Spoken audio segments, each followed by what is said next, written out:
J'étais au lycée mixte d'Akarville, par exemple au secondaire, mais je logeais à Sarfalao, qui fait environ 7 km. Mais je vous dis que j'ai marché pendant un bon moment. Matin et soir, je marchais, je revenais, jusqu'à ce qu'il y ait un ami d'un grand frère qui m'a prêté son vélo. Mais je croyais en ce que je voulais. C'était, comment je dis chez nous, c'est une conviction. Ce que le papa nous a appris depuis l'enfance, comme je vous dis, il nous encadrait. On avait toujours envie d'être meilleur. Et ça fait qu'on ne lâchait pas. L'objectif, c'était d'être toujours meilleur à l'école.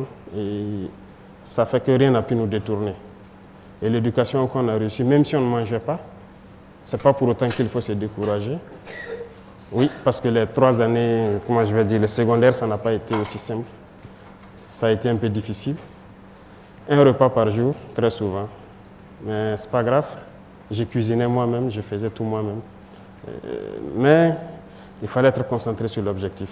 Ce qui m'importait, c'est qu'en fin de trimestre, voilà, je dois avoir telle moyenne et c'est tout.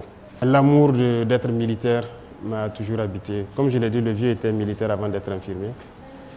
Depuis l'enfance, moi, j'apprenais toujours à ces Rangers, ces casques lourds qui étaient à la maison, je les portais.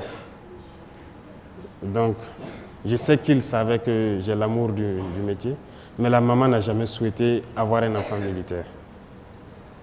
Et au CM1, j'ai fait le concours de l'excellence. Et au CM2, il y a mon maître qui voulait coûte que je passe le concours de Britannique. Mais la maman s'est opposée farouchement parce qu'elle ne voulait plus. Elle a vu la souffrance sûrement du papa en tant que militaire, donc elle ne voulait pas qu'un de ses enfants soit militaire. Elle a refusé. J'ai continué à bosser. J'ai un penchant scientifique, ce qui a fait que j'ai fait une filière scientifique jusqu'à l'université, où j'étais en géologie. Voilà. Après le bac, j'ai souhaité encore rejoindre l'armée, mais elle a refusé. Mais quand elle me refusait quelque chose, je ne pouvais pas forcer, parce que si tu forces, ce n'est pas bien. Donc j'ai continué. En année de maîtrise encore, à l'université, je l'ai encore demandé. Je l'ai dit, c'est l'armée que je veux.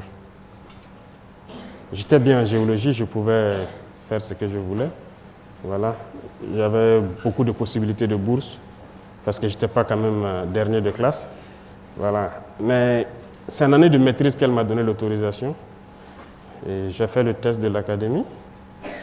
Je suis allé faire ma formation et voilà, je suis devenu officier de l'armée. Moi, j'étais convaincu, si elle m'a donné sa bénédiction, elle m'a dit de le faire cette fois-ci. Donc, j'étais convaincu et je savais ce que je faisais.